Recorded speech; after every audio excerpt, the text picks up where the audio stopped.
Hello and welcome to the Basketball Show for the final time this NBL season. It's been a big year, the biggest free agent signing ever came to the league. 7 NBL times NBA games, 15 overtimes, and the birth of the Basketball Show right here at the throwbackstore.com.au. I'm going to get to that in 1 second. A big thank you to our partners Unibet, Alcatel and the Daily Telegraph and all their sister publications. For the last time this NBL season, I'm Nathan Stremple, joined by Steve Carfino, his 2 biceps, which keep getting requested online. And right. Shane, what are you doing? What is Shane doing? Wait a second.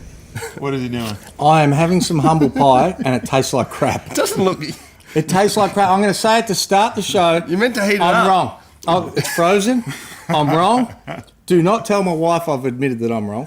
Yeah. She won't believe it. She'll see it. So I know you shouldn't be nibbling that thing. You should be eating substantial bites because you're giving it to the Wildcats. Mate, eat that thing. You picked United. You better eat some of this too. You just told me. Yeah. Are you going to have some? Okay, a little bit.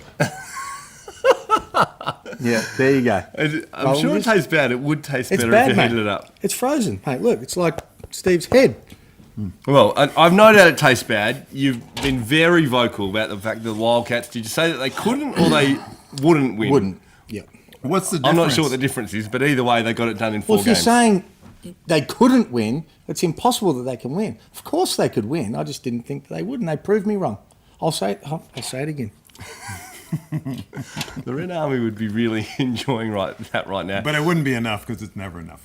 That's never enough. It's never enough. You said they wouldn't win. One of the big keys we talked about a lot about them needing a third import. They didn't get a third import, but their second import went to a whole new level. Tarico White in the final series was unbelievable. Where was he all year? He was incredible. We saw a very, very good player step up in Crunchtime, and his numbers, some of the shots that he made, I couldn't believe it. We just didn't see that during the year. And when you're talking about needing a third scorer, their third scorer just snuck in with 10 points in Nick Kay. So we knew that they needed extra points. We just didn't realise it was going to come from Tarico White at that sort of level. Well, you think to win a series, you have to play exceptional. And the supporting cast for the Perth Wildcats, they stepped up. They were exceptional. They spread it around. They had so many guys stepping up and doing their job. And Melbourne United didn't. That was the difference. And if you have guys that step up who you don't think are going to step up like Tarico White, then you're going to have some surprises. Well, let's break it down a little bit. Last week we talked about Game 1 and 2, Game 3, and more importantly Game 4, because that was obviously the decider and the one that was on the road breaking the trend. How did the Wildcats get it done? How did they stop United, and how did they come over the top? They did it with toughness, they did it with desire, and they did it with a togetherness.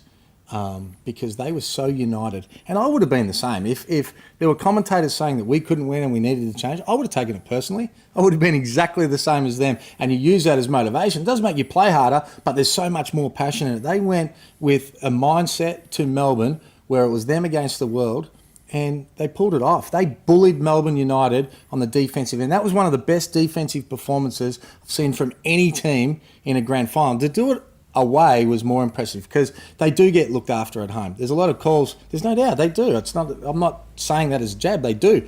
On the road, they did it, and they did it just because of their toughness.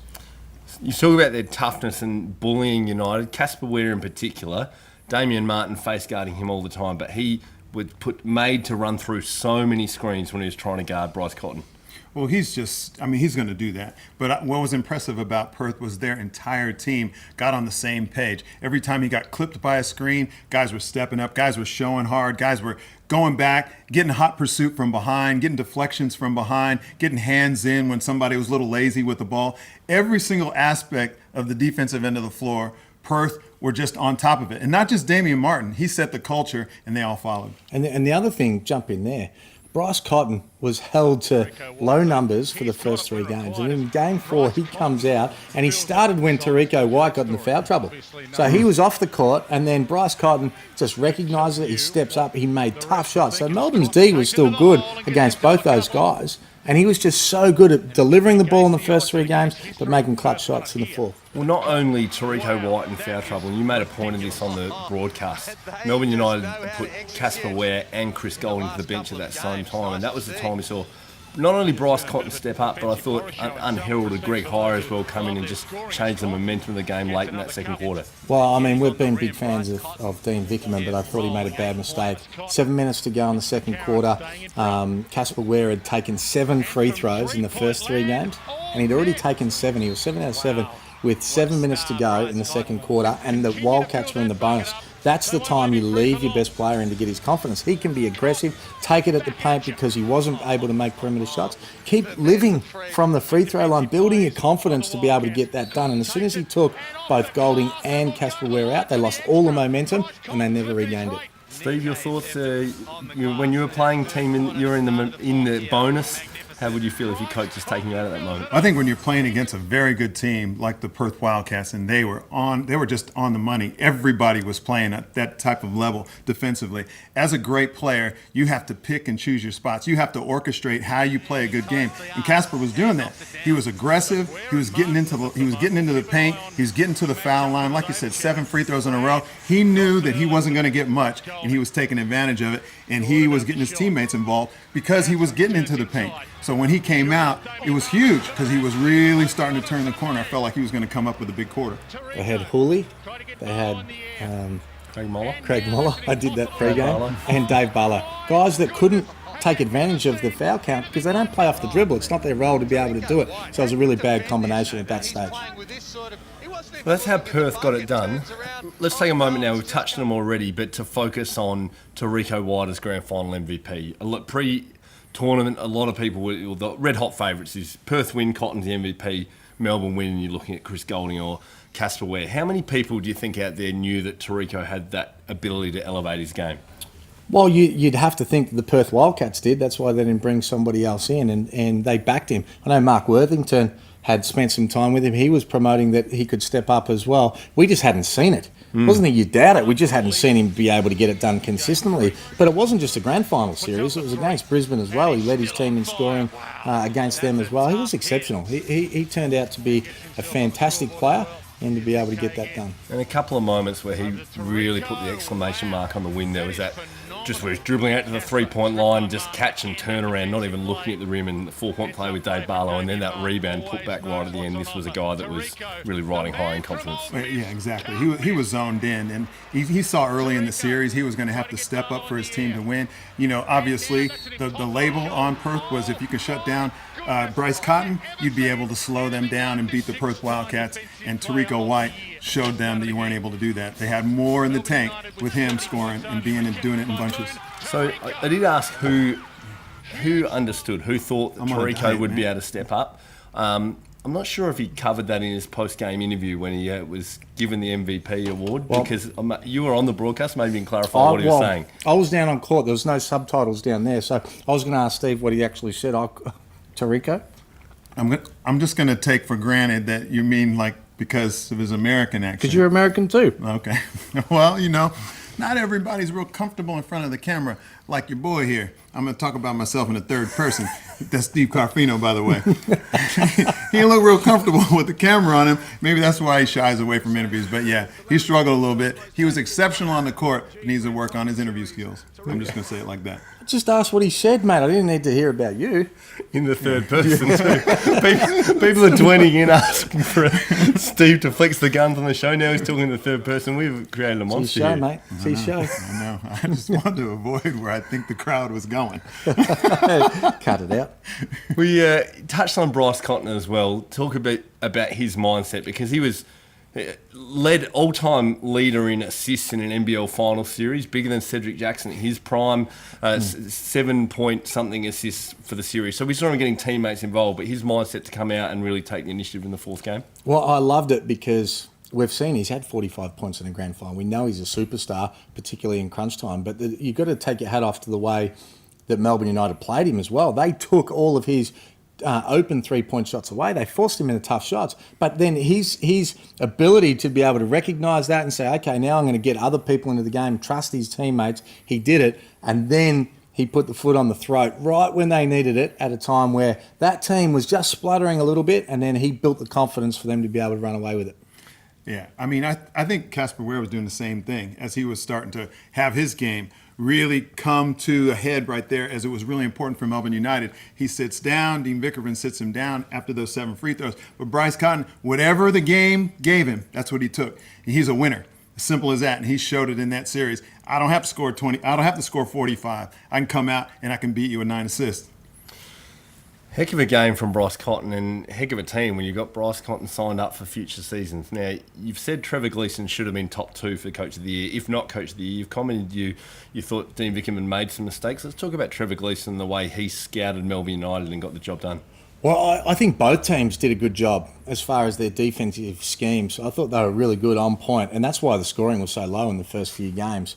But Trevor Gleeson did a great job. That's why I've been arguing. I said it on this show when they handed out the awards. He didn't make the top 3. We argued for Trevor Gleeson. How could he not be in the top 3, getting that team to the top of the table? But I don't think you should be having the Coach of the Year named before the end of the grand final series. It's no good, finishing, top and then not winning it. It has to. He showed with their performance to be able to win this game on the road. Only 32 out of 35 teams had won home court. He went in and he got it done. He has to be Coach of the Year now.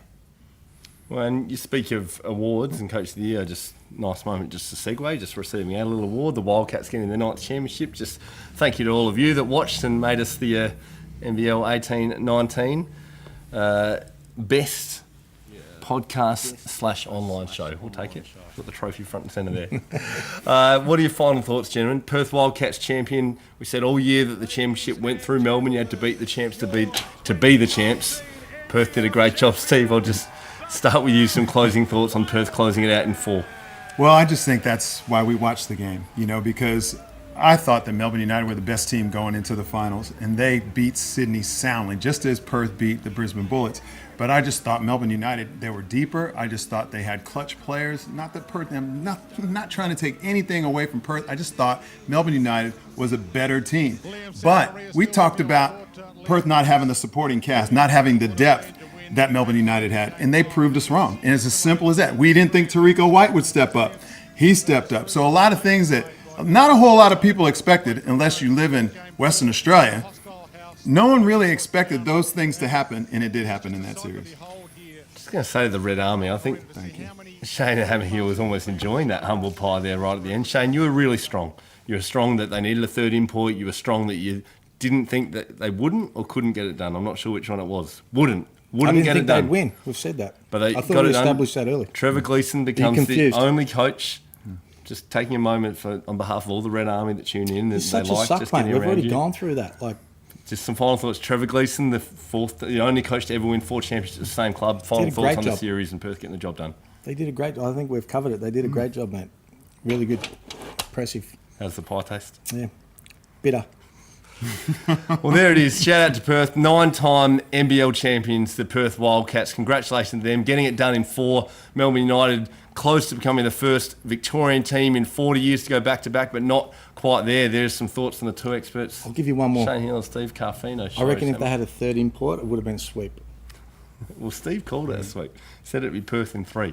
Okay. No, he that's what called I it took. 2-1. He said Perth would win one game. He thought it was a 3-game series. I'm going to cut it off. Last week, Steve asked for a Tell you female what, look, host for man, the show. hey, That is the I final got a full-time thought. job, and I got to get to the gym. I wasn't aware of all the facts.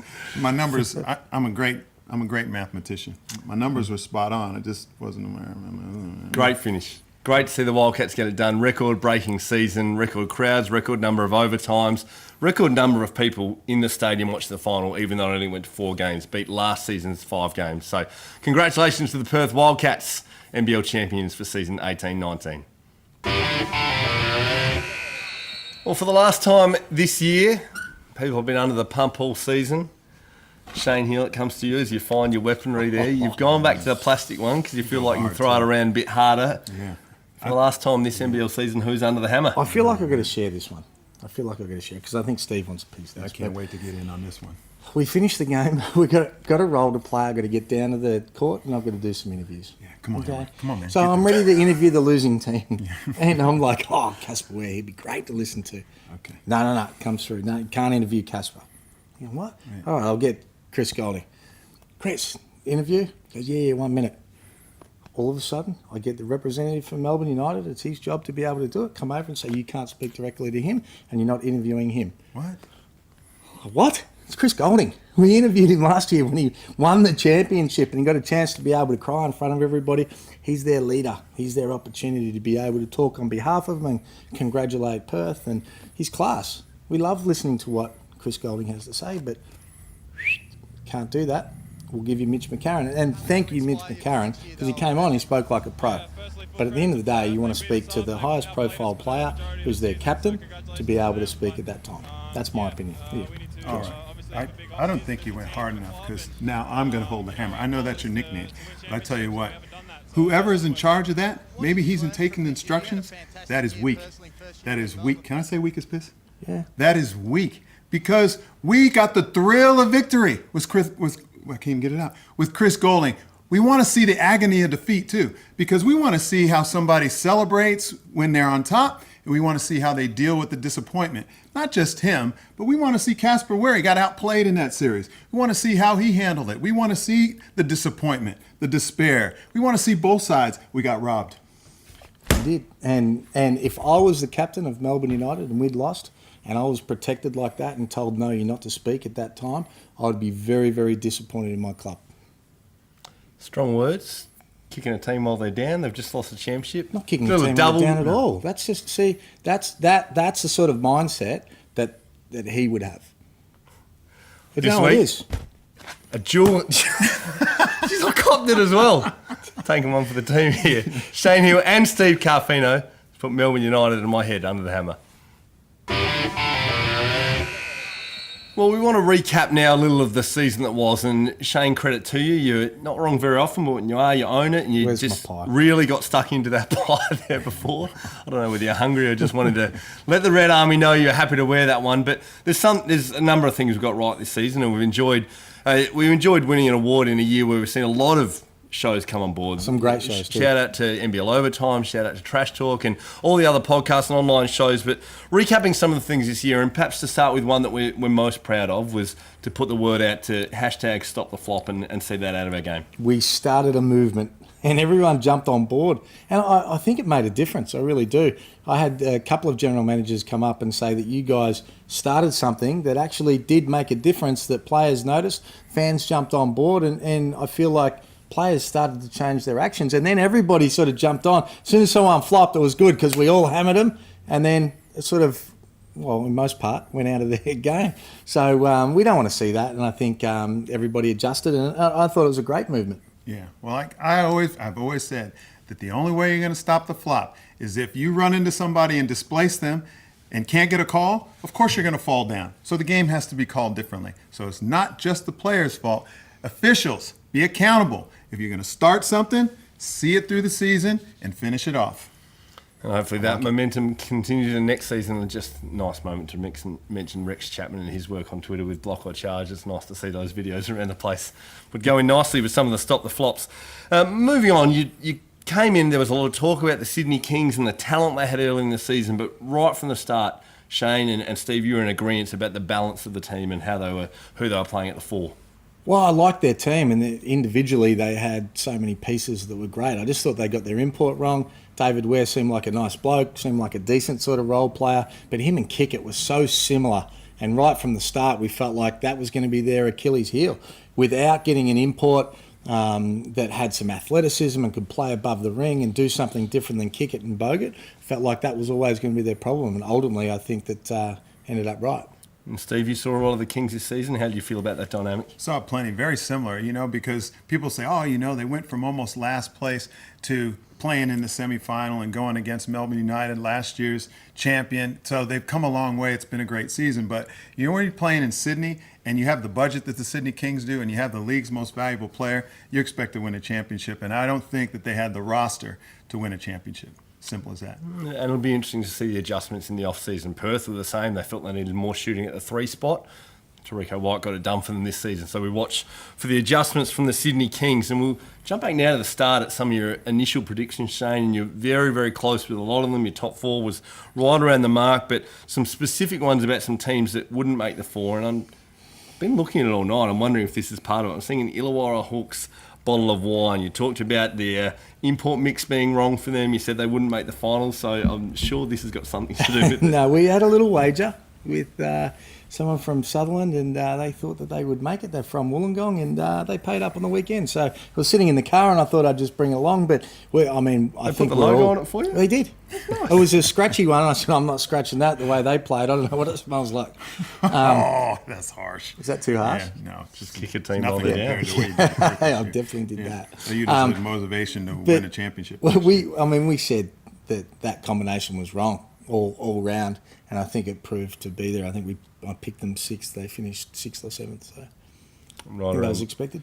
Right around the mark. And you mentioned Cairns as well. You didn't think Cairns had the depth. They didn't have enough pieces to get it done. Well, people were talking them up that they were going to be great from the perimeter and that they were going to be able to move up, not necessarily make the playoffs, but be a lot higher than the wooden spoon. I didn't think they would be. Just didn't have that depth. Got a few wins at the end, but I think Mike Kelly and his roster is going to be a lot better next year. They will have learnt from what they really need to be able to compete at that level. Hopefully, they can get Trimble back. He was a superstar. There's another one. I'll have a little bit of that pie back. I said he wouldn't beat his first score of 34, and I think he did a couple of times. He is a star, so hopefully he's in the NBL somewhere. Well, yeah, it'll be interesting to see where they can hold on to him. And Steve, for you as well, both of those two teams, you weren't here when Shane made those predictions, but they are things that you came on board and felt similarly as well. Oh, yeah. I think sometimes, Illawarra has been down on talent for so many years. And even back when Brendan Joyce was coaching the Wollongong Hawks back then, he would take a team full of people that no one else wanted, or, they really weren't highly recruited players, and he turned them into a winner. I think at times Illawarra just got arrogant, like they could do that with any team. And that team that they put together with absolutely no punch from the perimeter in a game that's played from the perimeter, and people are putting lots of points on the board. I just thought often they had a team that couldn't score out there, and they just put themselves behind the eight. They had to play exceptional, and they did at times. But to win in this league and win consistently, you have to have key players at key positions.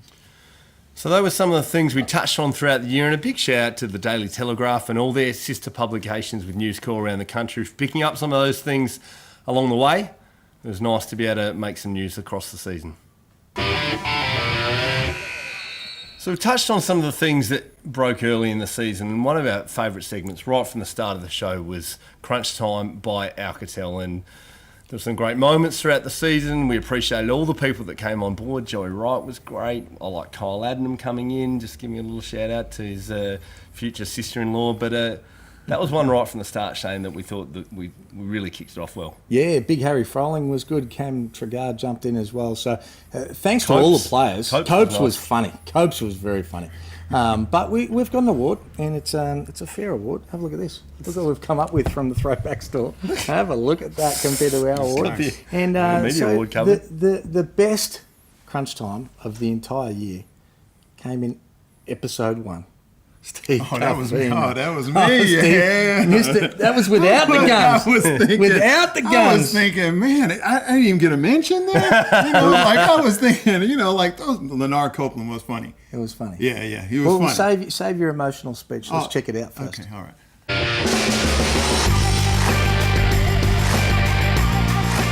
Who else would you have here for the first edition of Crunch Time than Mr. Magic Steve Carfino? Nice leisurely day. We go for a drive. And, mate, 1 minute. I'm going to ask you, and you have to get through these questions as quickly as you can. That's tough. For 1 minute. That's going to be tough, yeah. You ready to go? I'm ready. Okay, here we go. 1 minute on the clock. Here we go. Fold or scrunch? Oh, fold. Who will win a fight, Andrew Gaze or Rob Beveridge? So I don't know what Rob Beveridge fights like, but Rob Beveridge. John Casey or Matt Russell? Matt Russell. 100-metre sprint, Nate Jawai or Leonard Copeland? Leonard Copeland. Dean Vickerman or Joey Wright? Ooh, I'd have to say Joey Wright. Is that an American thing? All right, right. one-on-one. LeBron or Kobe? LeBron. Cotton or Randall? Randall. Kyle Adnam or Liz Cambridge? Liz Cambridge. Wow. I don't even know what we're talking about. Webster or Golding? That's a good one. Yeah, that is. I'm going to go Golding. Ingalls or Exum? Ingalls. Dan Ewing or Jamie Soward? Jan Ewing. Who's sexier, J Lo or Jennifer Hawkins? Oh, J-Lo. Better player, Cal Bruton or CJ Bruton? You're down to 5 seconds. Cal Bruton. Who would you build an NBL team around, Daly or Patty Mills? Delhi. Time. That's it. Daly. Go Daly, would you? I'm trying to win.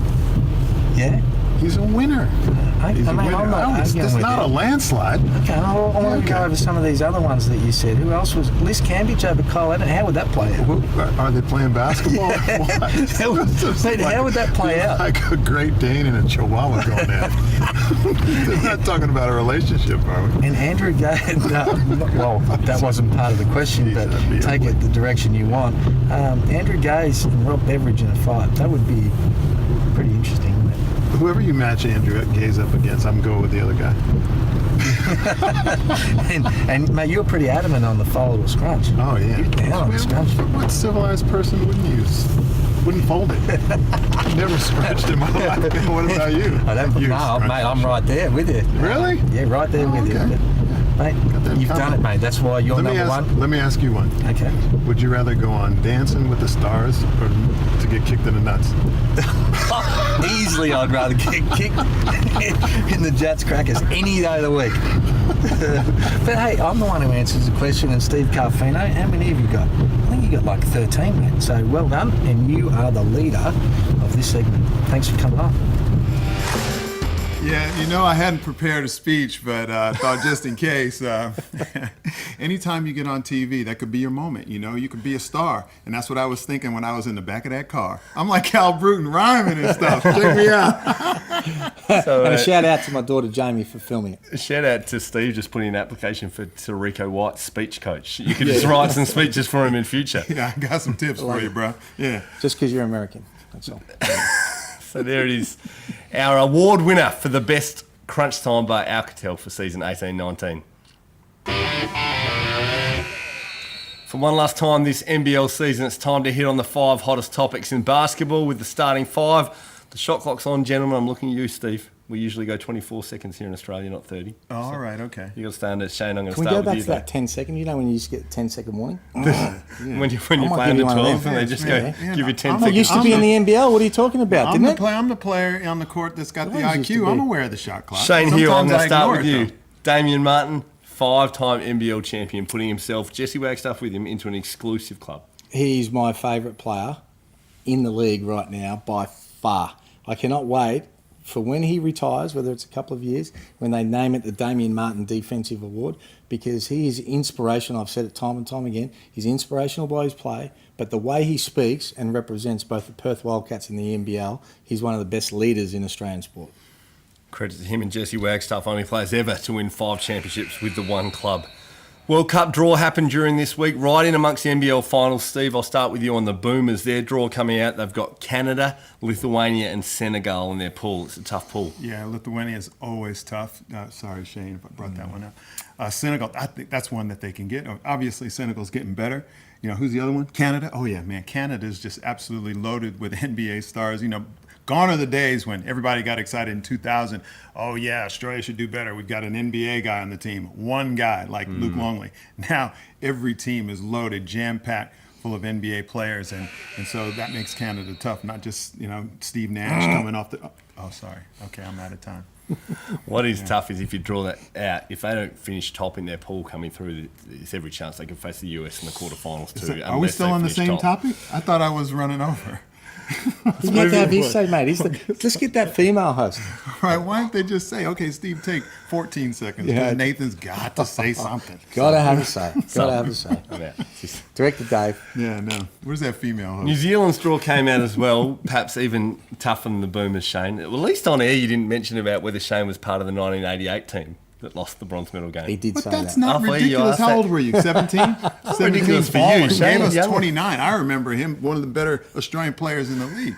You've been giving big Wayne Carroll a push, wouldn't you? Shout out to the Oh, 96 like and Wayne 2000 Olympians that lost to Lithuania. Big rivalry there against the Lithuanians, but for New Zealand, their pool arguably even tougher than the Boomers. I think it is tougher. Greece, Brazil, and Montenegro. So tough and different styles too. Greece, be interesting to see who plays for them as well. A little bit, I think for most of these teams at the World Cup, which of their NBA stars make themselves available, which is going to determine actually how tough each of those teams are. But both Australia and New Zealand, it's going to be really difficult, but at the end of the day, you've got to beat those teams to win a medal. It's going to be great to watch. Great NBL season, and now come August we get this World Cup. 19 World Cup not far away.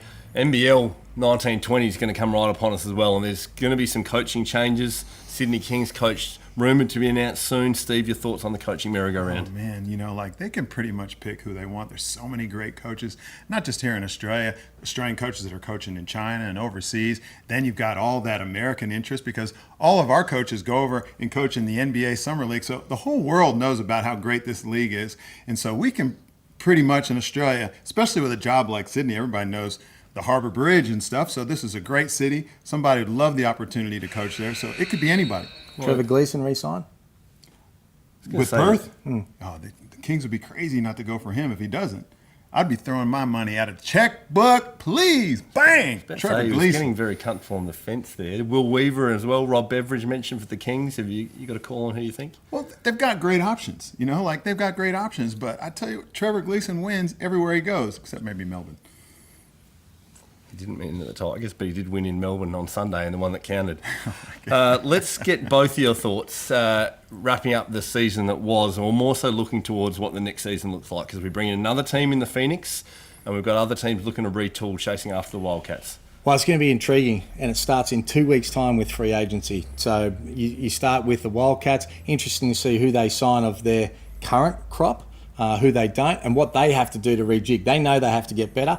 Melbourne United are going to do exactly that. They will be bitter right now. They're looking for changes. Sydney Kings exactly the same. And then it filters all the way down. But they're the teams with the budgets. And then when you talk about Phoenix, they have started off with bang, bang, Creek and Imagine. They are serious from day one. Can't wait. And Chima Maneki, just a really handy little piece as well. And that's before they look at the other teams. Some of your thoughts, Steve? And you talk about the retooling. Perth are set. A lot of their guys are signed. But Melbourne United, a lot of guys off contract. Who's the priority for them to re-sign? Well, I think, when you're talking about the lower teams, you just talked about all the powerhouse guys and the powerhouse teams that have to make a move to win a championship. How about the teams on the bottom of the ladder? You can get some real quality players. If a guy didn't get an opportunity, maybe he's not the man for that team. Cairns goes after some very quality players. Illawarra go after some quality players and pick up that sixth guy or a great rebounder or a guy that runs the floor. Well, like New Zealand did, picking up Jared Weeks. They have the opportunity to Good pick example. up. He's signed. So who do those two go after? Well, my answer, I wasn't prepared for that. I was just making a good point. It is a good point. Get me on a technicality. What? Am I picking your answers apart? That was a really good point. I'm intrigued. I want to know. It's a good point. Is the 24-second shot clock over yet? Oh, my goodness.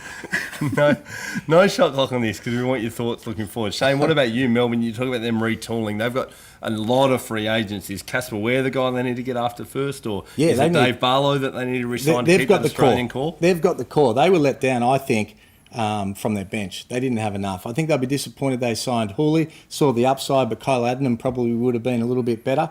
And I don't think Moller's really come along in the last couple of years. They need somebody with a little bit more punch, like what you're talking about from another team. Don't worry about a lower team getting that. Some of the championship contenders need that as well. I think the Kings, Perth also can do with that next year as well, with some of those ageing guys that are going to retire. You say United have got the core, but it's only Golding and McCarron that are signed for next season. So they've got 3 imports and Barlow that they need to DJ replace. Kennedy could be a core. But not signed. All free agents. That. I think they have to re-sign those guys as their core because their core's good. They were close to be able to pull that off. And if they didn't lose to Cairns in that last round, they would have had home court advantage and maybe things are a bit different as well. So you don't need to totally change everything, but they certainly need to get better. I'm just irritated at the fact that you took my good point, piggybacked off it. No, it was a good point. And made it your own. No, I just wanted to know who. I don't really want to. Go ahead, Nathan. Go ahead, man. I just wanted to let everybody know. Why don't you answer your own question, Shane? Who are the players? Who is out there in terms of free agency, guys on the radar in college, anyone that you're looking for to come in and make a difference next season? Well, again, I haven't got the free agency in front of me. What's my point? What? I have to have a look at it. Go. What you got? Don't shoot that.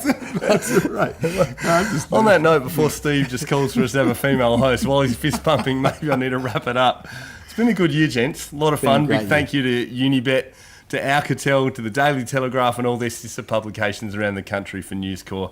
Thank you to throwbackstore.com.au for hosting us, but thank you to two of the best in the business, Shane the Hammy Hill, Steve Garfino. It's been good to stand alongside And you. it really has been a great year, and thanks to all those sponsors. But Unibet in particular, check out At Odds on the Unibet site. We've got a great new show with Brian Fletcher and also Mark Orr, and it's fantastic. So it's been awesome, and thanks for everyone who's jumped on board. Next year we're going to be even bigger and better. And let's get our main man in. Yeah, Mike Here, Lazarus. Mike Lazarus. The man behind Throwback Store, in the shirt and everything.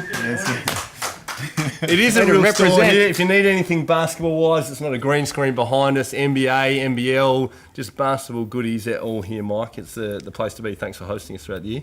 Pleasure having you guys. And a few words.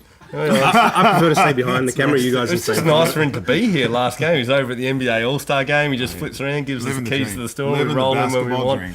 Thank you for joining us, all the basketball fans out there. We had a great time. Look for us next NBL season, back bigger and better. Big thanks to Director Dave. Thanks to Giro behind the camera. Thank you to the team that have helped us out throughout the year, the players, the coaches that have got involved.